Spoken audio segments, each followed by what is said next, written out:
This purple guy is my father. That's Sarah Spain. What do you like on the show today, Sarah? I can't wait to start talking about the Pacers so we can talk about how it's the end of the Pacers. Dale, papi.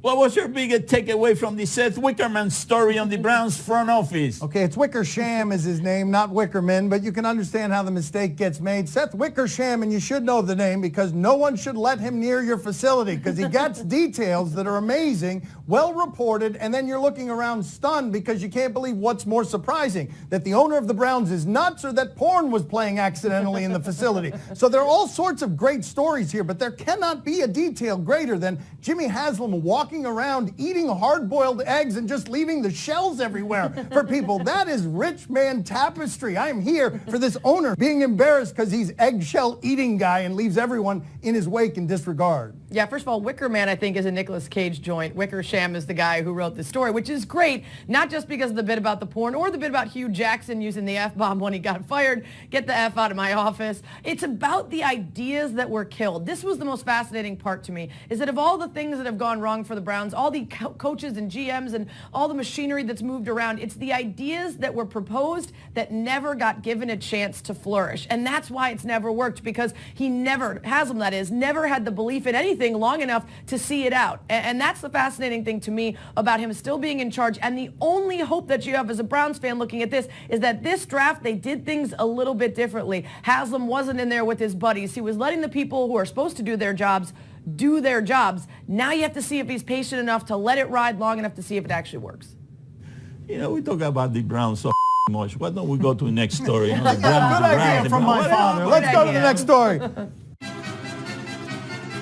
Are the Pacers hopeless without Victor Oladipo? I thought you were going to say that with a more Latin flourish. Victor Oladipo. Okay, very good. He is out now just when you were getting to know his name, just when the Pacers were right up there with the Nuggets as most surprising team in the league. He has an injury that is season ending. And yes, of course they are done without him. You didn't believe they were going to go far with him because he's not as good as some of the other superstars in that conference. But that makes this team irrelevant. The biggest surprise in the league, or the second biggest surprise in the league, becomes irrelevant the moment this dude leaves. Yeah, and I want to apologize to Pacers fans that while you were relevant, we still didn't talk about you. And now that you've become irrelevant, we're finally talking about you, but only to say goodbye to you.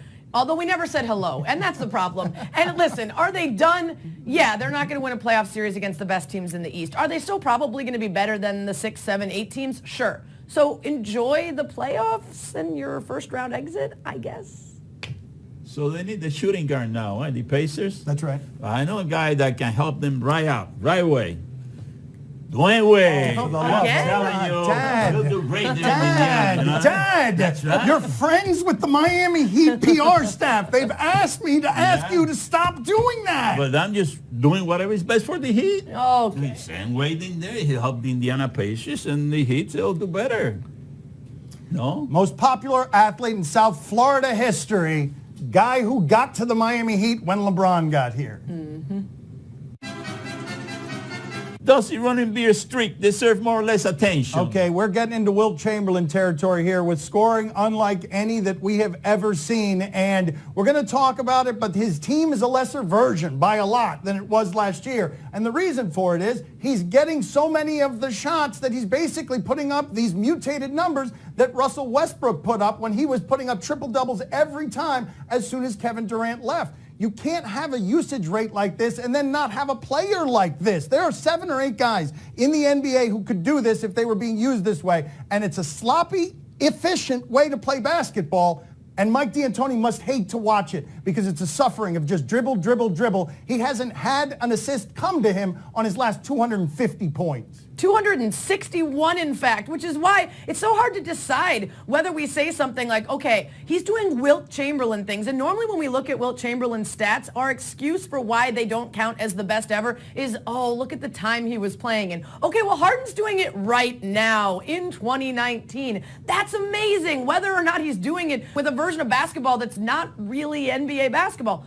On the other hand, it's not very aesthetically pleasing. Dan's right. Probably most high-level players in the NBA could do this if the entire team had to focus on just you ISO balling your way to greatness in order to get a chance at a W.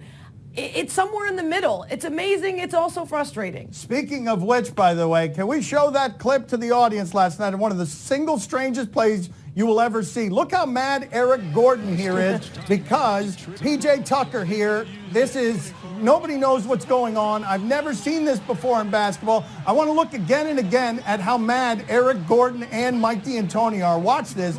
Watch how mad Eric Gordon and Mike D'Antoni get. Why? What? And I'll tell you what happened there. Those players are so not used to getting the basketball that they don't know what to do when it's thrown to them. That's always thrown to James Harden, never to those guys.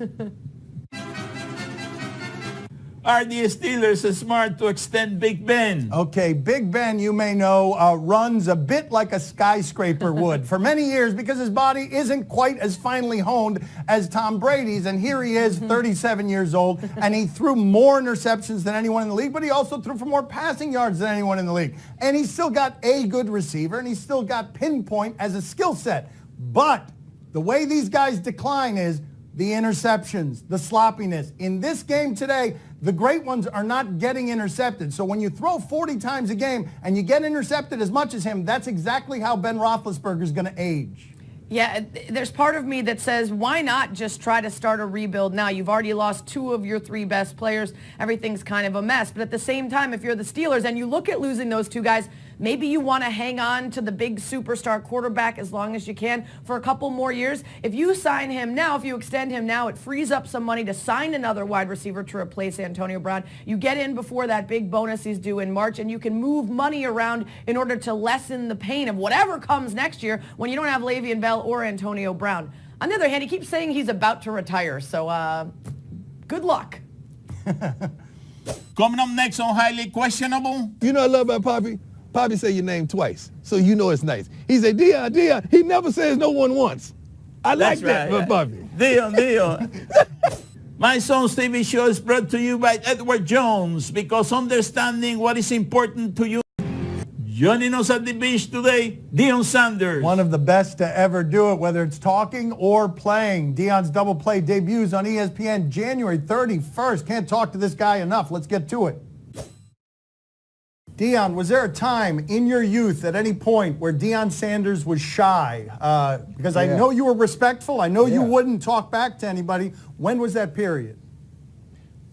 That's still to this day. You got to understand, like, I have a switch that God gave me that I can hit at any moment. So when I'm on TV and I'm giving you prime, but away from this, I'm really recluse. Man, I'm a country boy, man. I like to fish, and, you know, I'm real subtle. I'm real laid back. But in front of a camera, I know how to turn it on. That's the difference. Can you tell me about the time you took a limousine to a game at FSU, your last year, when you knew, I'm ready for prime time now? That was my last game. That was the curtain call. That was it. That was the last hoorah. How else are you supposed to depart? You're supposed to limo yourself. And don't forget the tuxedo. I had a tuxedo and a top hat, too. That's the way I ended my career at Florida State. That's exactly how it should have ended, too. Right. Can it be told now, all these years later, that last year, when you knew you were going to be a pro, you knew you were going to cash in, were you going to many classes? Yes. I was going to the ones that I know that really mattered and would keep me and propel me and prepare me. Like to this day, no one asked me what's A plus B equals C. No one has asked me that. I'm still waiting on the algebra questions. I'm still waiting on those type of questions. I'm still waiting on them. No one has asked me that. But truly, I believe in education. I believe it's the tools that spiral us into the next steps of our life. But no one has asked me those questions, and I'm still waiting. Can you tell me your father's role in shaping you? What can you tell us about how your father helped you become the man you are today? Well, I got to give you both of them. I got to give you my biological father, which is primetime. He is that guy. He is that personality. He is the quotes. He is the je ne sais quoi. He is that. And Deion is my stepfather, who worked from 9 to 5, who was always on time, who was adamant, who was a provider, who was real recluse, who was real laid back. Now, mind you, both of my fathers had substance abuse. One of them was an alcoholic, one of them was a drug addict. But I could firmly sit in front of you today and say I've never taste alcohol. I've never been high, never drank, I never smoked, never done either because of what I saw as a child and how that affected and infected them.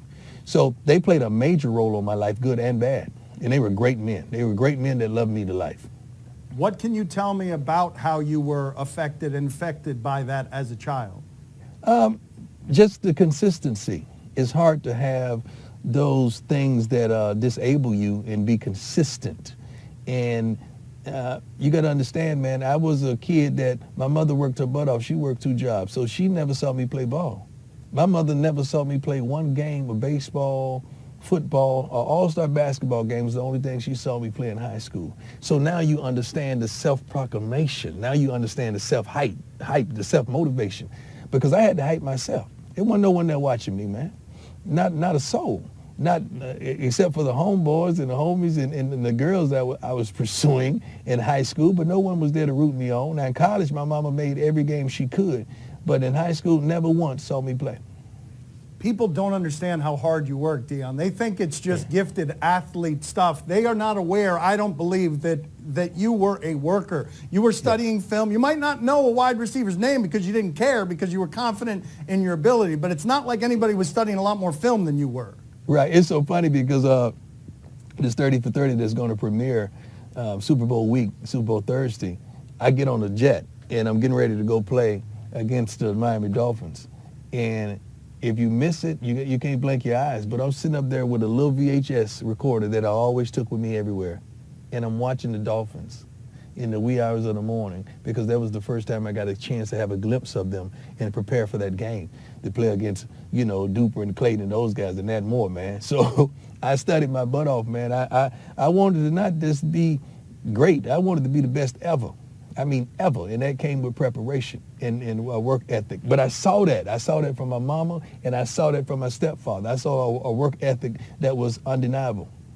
Fill in the blank for me on these questions. The receiver I faced who gave me a little trouble was blank. Jerry Rice. That was just in practice, or that was everywhere? That was Jerry Rice was a dog. He was the GOAT. He's the greatest ever. But don't underestimate Michael Irvin, Chris Carter, and all them dogs I played against, man. I played against some legendary guys. Not only had, and you got to hear this, not only were legendary themselves, but the guys I played against had Hall of Fame quarterbacks. How about that? The cornerback who comes closest to being in the best ever conversation with me is blank. That's hard for me to say, man, because there's so many are deserving. But I'm very fond. I can't. See, if I go down, you can go say get it, people it's okay. upset. You're very fond of who? You're very Mel Blount.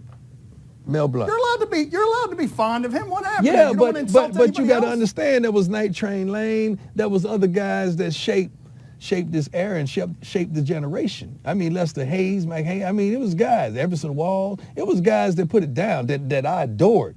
The thing in my playing career I'm proudest of is blank. The resume item. That I never let you down when you turned on the channel. You've never walked away from a game and said, man, Prime let me down this day. Never. Dion, my father, Papi, wants to talk to you. He's pointing at you. He's been a big fan for a long time. What do you have for him, Papi? This is a tough one, Dion. This guy throws you softballs. This is a fastball for you. Fastball. These guys. Yeah, this guy. You know Hurry this up, guy. throw the fastball, old man. How did you get your name Prime Time? Your did you get nickname your Prime nickname? Time. Nickname Prime Time come from Richard Fain, one of my best friends growing up. After the basketball game, I dropped 36 that night. Had a couple dunks back to back. The curl was bouncing. It looked wet, but it was dry. I dropped 36 on the way back on the bus to North Fort Myers High School. He said, you know what, dog? I said, what? He said, man, you Prime Time. I said, you right. That's when Prime Time was built. It was born that night. I call that Prime Time, dinner time. All right, very good. It's not funny. Thank you, Dion. We appreciate you being on. Thank you, sir. Hey, you know what I Gracias, love Dion. about Gracias. Papi? You know what I love about Papi? Papi say your name twice, so you know it's nice. He say, Dion. He never says no one once. I like that right. about Papi. Dion. No one will ever accuse him of being efficient. No, look at you two. Oh, love affair. Papi, I love my man, man. He is the man, man. I'm glad to have you on my side. See you later, Dion. You're one of our 52 viewers. Yes, congratulations on being one of the 52. Show. This broadcast from the Clevelander Hotel on beautiful South Beach, Miami. Time to play the game that hates having cold feet, but also hates when he wears slippers and his feet get too hot. Do you question? You give us topics and events, and we question them. Do you question if Blake Griffin found this amusing? Blake Griffin has been putting up some big numbers in Detroit, and here's a post-game interview after he did what last night? 37, 9, and... 7. Okay, I don't know why my father said that way. That wasn't us singing together as a duet. Let's check in with Blake Griffin. Well, do you take a big exhale after this one? I'm not sure. I mean, it's just nothing to be proud of, man. This is just masking our issue. You know what I mean? Like we gotta lock in and finish games. Like our lack of focus at the end of games has been awful. That's why we lose games like this. So I'm not necessarily. I'm happy with the win, but I'm not necessarily happy with how we close this game out. It was a great start for you guys tonight, and that has been an issue at times this season. How much did you kind of take it upon yourself to get guys going? You know what I'm saying? I was I'll get you in a minute. Oh, I just love that in any other interview, if he was just answering a question normally, that's hilarious. But he just took apart his team and their ability to focus and in perfect timing, as if you scripted it. This guy, focus. Huh? That was amazing video. When do you ever hear a guy after a victory and that game just scolding his team up and down because it lacks focus? And then here comes Reggie Jackson, baby, jazz hands. Here's some focus. And the stat line's under there. He's like, oh, he must be really eating this up. Great game for him. Oh, he looks really serious. I'm going to step away. That's great. Time to play the game that is celebrating National Peanut Butter Day in a way you don't want to hear about it. See or no? No or no. No. Mm-mm. Why not? Nope. Tonight on ESPN, the Winter X Games. Poppy, do you know what the Winter X Games are? Oh, it gets cold wherever they're going to be. It's going to be very cold. That's all I got to tell you. Yeah, but do you know what they are? Do you know what they are? Oh, they got all kind of stuff going on. Okay, but do you know what they are? Do you know what the Winter X Games are? No, I have no idea, really. Okay, there it is, the big reveal. Let's see what we've got here. These are not the Winter X Games. These are not the Winter X Games. Oh, that hurts. Ouch. No. Ouch, ouch, ouch. No. Yeah, this is bad. Yeah. Oh, no, here it goes. Yeah. Here we go. Put the brakes on, my father just yelled. Oh, wow. There, hey, that's my favorite one. Listen.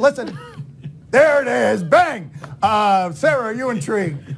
For the actual X Games? Yes. See, very intrigued. Poppy, are you intrigued? Oh, see, I'm very, very intrigued, but I prefer the Summer X Games. Oh, what are the Summer X Games? Ah. Oh, no. Better. Those are much better. Oh, no. This is amazing right here. That's right. Holy Look mother out. of... Jeez. Oh, no, this isn't going to... Oh, Yeah. no! Yeah. That's a broken nose for sure. Listen. Put the brakes on. Put the brakes on. No. Bang. Oh.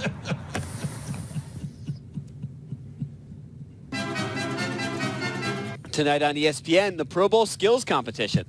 I'm more interested in the skills competition.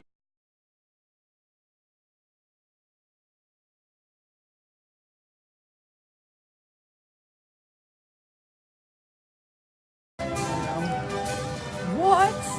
This isn't the Pro Bowl. This is That not. guy's- No, oh, that this girl's is- got a howitzer. The producers are having some fun today. This is not the Pro Bowl skills competition. No, this is just. One of those people was Blake Bortles, right? Let me explain something to you. If that last one were a sport that we could watch for 3 hours on Sunday, it would be bigger than football. It's going to be on the Ocho. How about you, Sarah? Are you intrigued? I'm very intrigued. Akeem Hicks plus dodgeball will be amazing. How about you, Poppy? Are you intrigued? Oh, see, I'm very intrigued, but listen, you'll be terrible at dodgeball because you'll be a big target, you know what I mean? They won't be able to miss you. No matter where they throw the ball, they're going to hit you, you know what I mean? No, Poppy, I don't know what you mean. That's all the time we have for today. Thank you for watching. That's What She Said is the podcast. Check it out on the Gizmos. You know who is not going to be at the Pro Bowl? Who's that? Cody Porky. Okay. There it is. Okay. Yes. That's a double whammy. It is a double whammy. He's not wrong about that, Sarah. It's a double whammy, a definite double whammy. You're right, and the crossbar. Yes, They yes, didn't both go of in those. My canal. father tells no lies.